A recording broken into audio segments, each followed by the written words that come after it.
nacional hay una recomendación, pero en cada una de las entidades de la megalópolis tienen sus propias decisiones, sus propias determinaciones. Pero para hablar a fondo de esto, saludamos con muchísimo gusto esta noche a Carol Perelman. Ella es divulgadora de ciencia de la Universidad Nacional Autónoma de México. Carol, muchísimas gracias por estos minutos para Reporte MN. Hola, Abel, muy buenas noches, ¿cómo estás? Muy bien y contento de que estés con nosotros esta noche. Hay personas que están en un momento de confusión. Usar o ya no usar el cubrebocas. Creo que al aire libre está muy claro. Las personas, si no tienen contacto con otras, ya no lo están usando. Pero en los sitios cerrados, ¿qué hacer? Hay diferentes directrices, diferentes decisiones que han tomado las autoridades, pero desde el punto de vista de la ciencia, desde el punto de vista de la medicina, ¿qué es recomendable en este momento de la pandemia?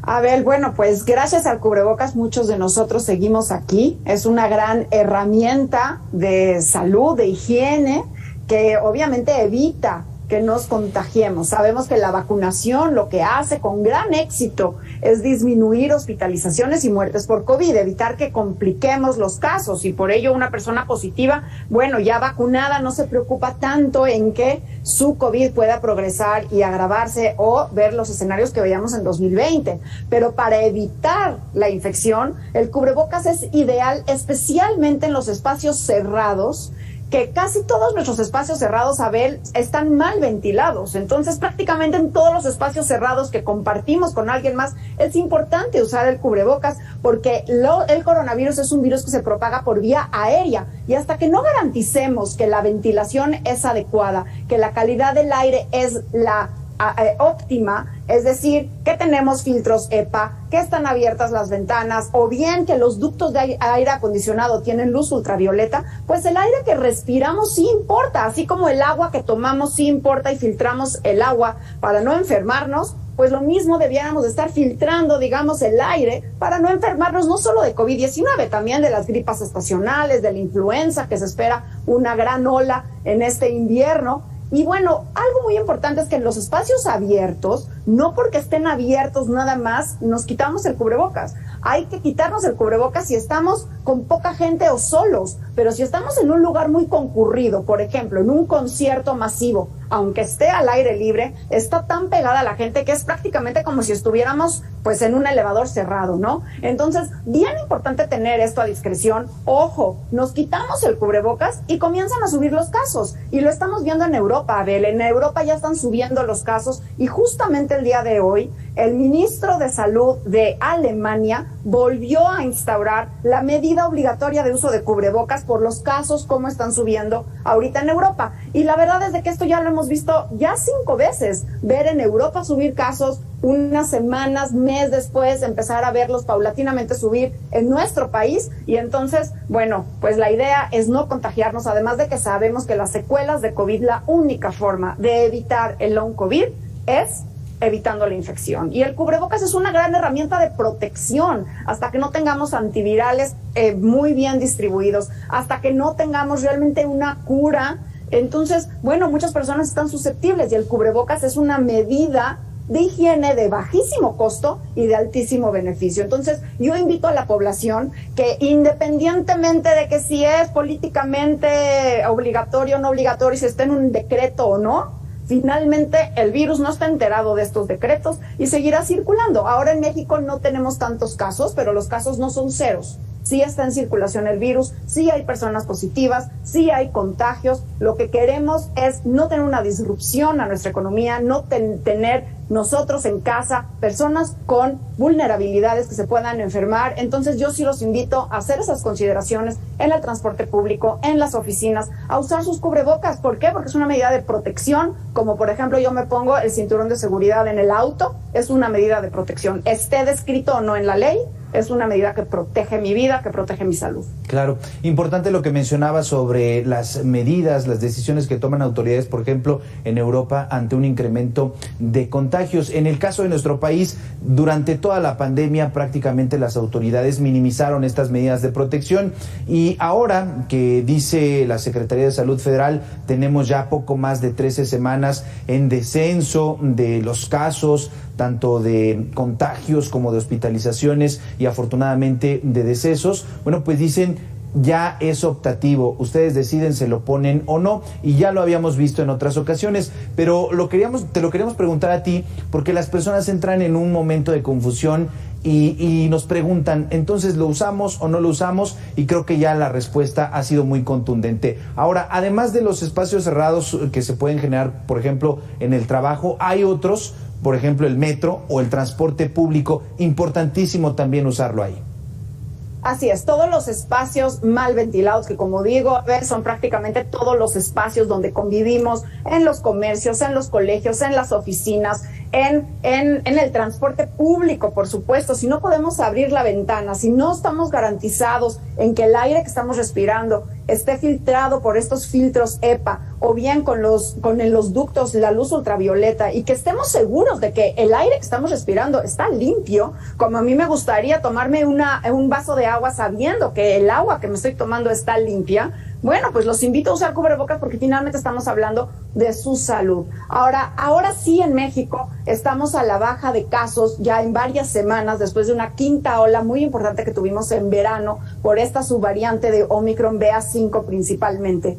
Pero lo que estamos viendo es que esperamos que sea algo como una marea y no una gran ola o un tsunami, pero sí estamos esperando un incremento de casos eventualmente en algunas semanas o meses porque, bueno, pues entra el invierno, viene el frío, tendemos a meternos más a espacios cerrados, concurridos, de mayor temperatura, pero además no nada más cambia nuestro comportamiento y ahora más quitándonos el cubrebocas, sino que además vienen variantes que todavía no conocemos, estas nuevas variantes que están surgiendo. Ojalá que sean variantes que no causen una infección más severa, más grave, pero no lo sabemos todavía. Tenemos que estar observando lo que sucede en Europa en estos momentos, y además muchos de nosotros ya no tenemos inmunidad gracias a la vacunación, porque nos hemos vacunado ya hace más de 6 meses, hace casi un año algunas personas, y no han recibido sus refuerzos. Entonces este es el momento, Abel, de recordar que estamos en octubre, que vale la pena vacunarnos no solamente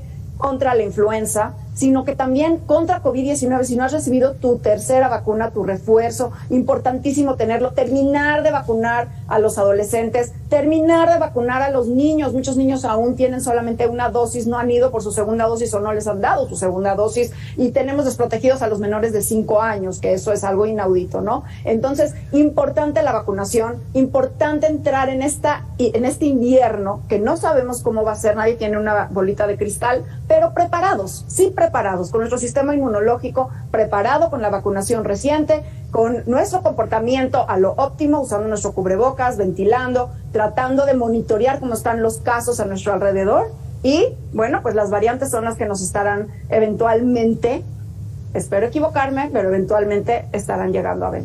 Claro. Carol, a través de redes sociales nos pregunta la audiencia de Mega Noticias, ¿dónde adquirir los cubrebocas? Sabemos que a partir de la pandemia, bueno, pues también surgió un negocio común en las calles, en las esquinas, en el metro. Afirman que tiene especificaciones pues muy claras de mayor protección, pero saber si esa compra que se hace de manera común en la vía pública puede ser segura, o tendremos que remitirnos a una compra más especializada.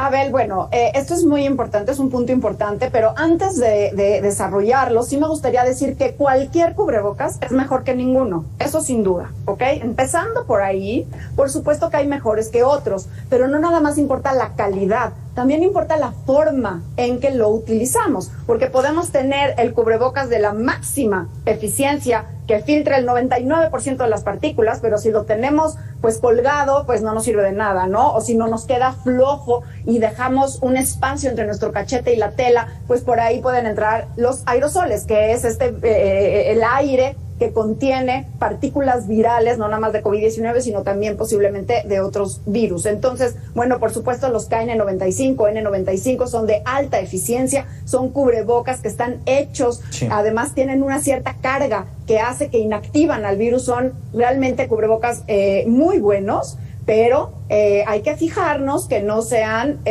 falsos, ¿no? Y eso se ve muchas veces por la forma del empaque, por las leyendas que dice, se puede uno identificar si es bueno o si es una copia, pero repito, de todas formas, cualquiera de ellos es mucho mejor que no traer cubrebocas.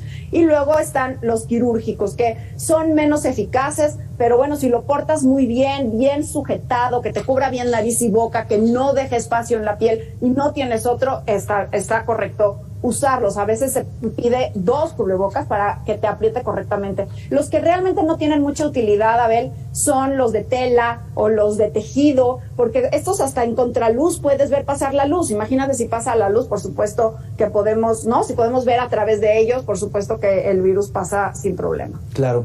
Carol, finalmente, esta semana las autoridades federales indicaron que la vacunación avanza en un 80% con respecto a los mayores de 5 años. Además, por supuesto, tenemos ya estos indicadores de pues varias semanas a la baja, pero como bien destacas, incluso las autoridades federales reconocen que en el invierno habrá un repunte inminente. Con estos datos, con este nivel de vacunación, ¿podemos esperar que sea menor o todavía hay un riesgo amplio? Mira, hoy lo dijo Tedros Adhanom, el doctor Tedros Adhanom, el director general de la Organización Mundial de la Salud, dijo justamente, y lo acabo de subir a mis redes sociales ahí en Twitter, dijo que tenemos vacunas, tenemos tratamientos, tenemos pruebas. El problema es que no las están usando correctamente o suficientemente los países. Estamos en México haciendo pocas pruebas, las pruebas que hacemos no las reportamos, son caseras.